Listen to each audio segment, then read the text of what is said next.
Inmates at San Quentin Prison recently had the opportunity to participate in a letter exchange with students at the Miami Youth Academy. The academy houses incarcerated teenagers. Yukari Kane of the Prison Journalism Project and Henry Unger set up the exchange and join us now. Thanks so much for joining with us. What extra meaning does this exchange hold, knowing the inmates and teens at the Youth Academy can relate to each other?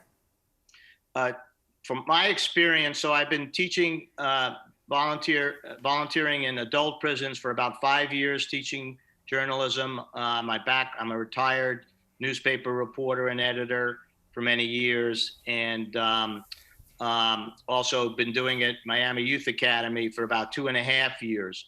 My experience is that this is the most powerful thing I've witnessed so far, that the youth at Miami Youth Academy, they listen to teachers, they listen to counselors, they listen to volunteers like me, but I just haven't seen the impact that letters can have from people who've been down that road.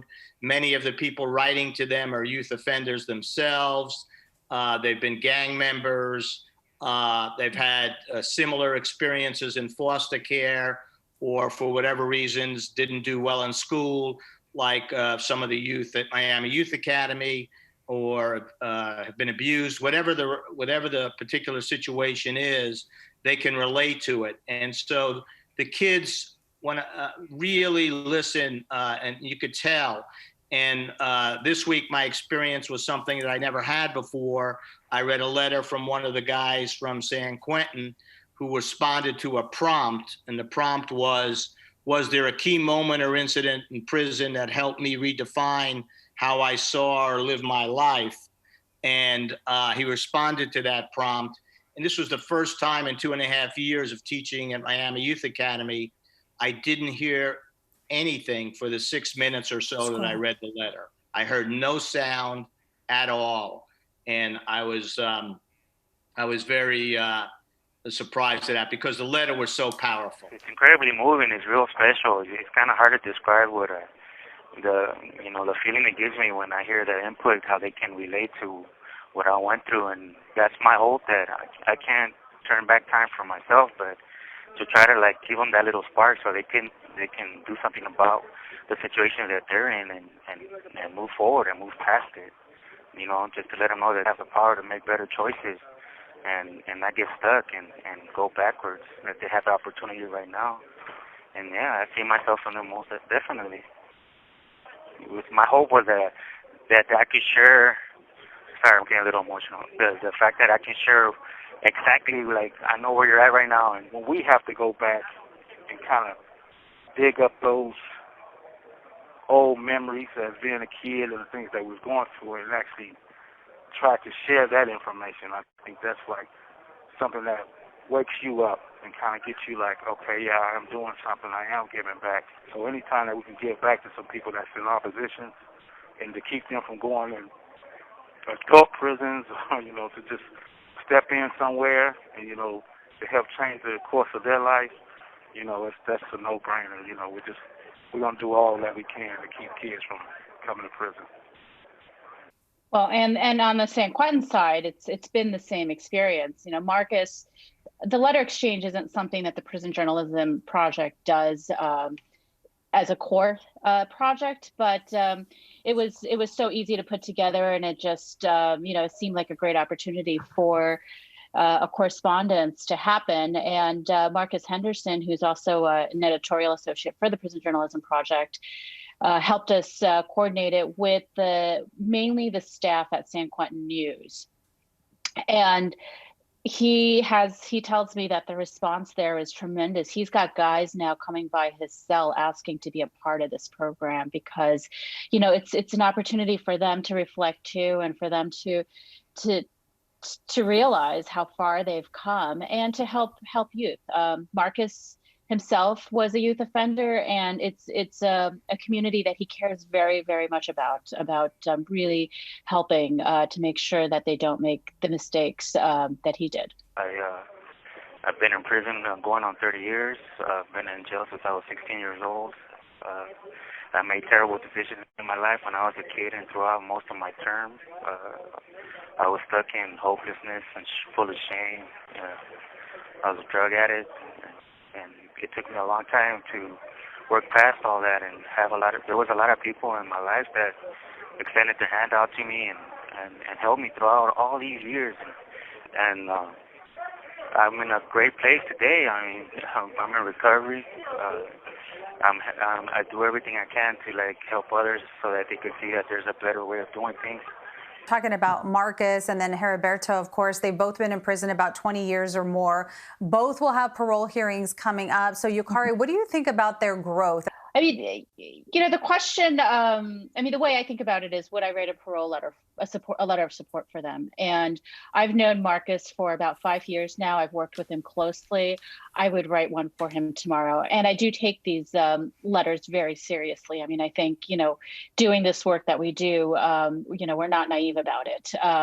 Roberto, I think it's very possible. I mean, what I learned about him through his letters, showed so much growth and reflection, and you could tell he's done a lot of work for himself. I just don't know him personally, and so that would be something for somebody else who knows him better. But yeah, we see guys and women all the time that you just wonder, they should be out there running a company or a business or something. They're ready.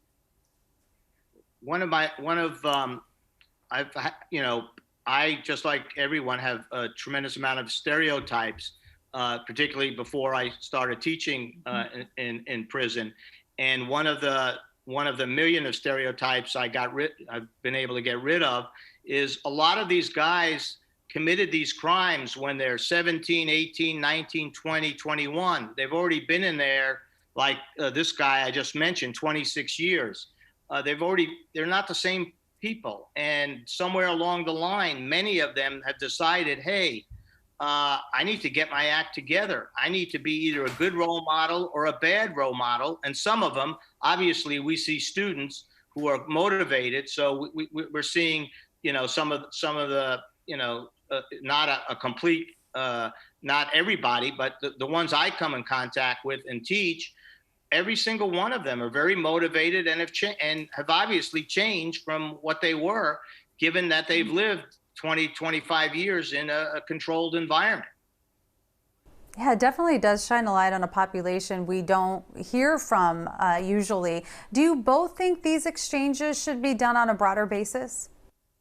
Oh, absolutely. It just, the way we've just had a couple of exchanges, and already what Henry tells me about how the students are receiving it, for the men to feel like they're contributing and making a difference, because a lot of them are, they're itching to help their communities. And you do wonder, we understand the logistical challenges and the safety considerations and all of that, but it did give me a glimpse of the possibilities. Well, also, as a lot of former prisoners have a lot of, hard time getting jobs and readjusting because of the stigma. And I'm just wondering if prisons in California and Florida and throughout the United States wouldn't be more successful, at least with youth, with the youth offenders, the people in the kids in the detention facilities, if the former prisoners weren't part of the staff. They would listen to these guys. I just saw in the kids' eyes how much more, when I'm reading these letters from the from the San Quentin guys, how much more impact that could have than any counselor spending 45 minutes in a counseling session with them.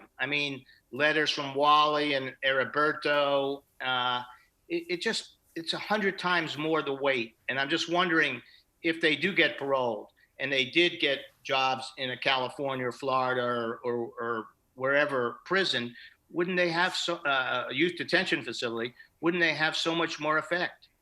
Yeah, and it also shows the power of why they need to be telling their own stories directly, that it can't be somebody else. It's just, you lose there's a power that's lost. People are scared to go to the source of information. I think, when people have been incarcerated, they have stigmas. We have these stigmas, and they don't think that we don't have the information or the knowledge of how to avoid certain crises and to how to detour from certain situations.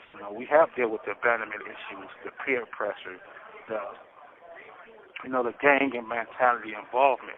And these are where you have to go to find the solutions. And I think it's not being done because I think people that's in higher positions or schooling think they have the answers better than we do. So therefore, they just go off their own schooling and not actually going into the roots of where the information can be gathered and used for betterment of everybody.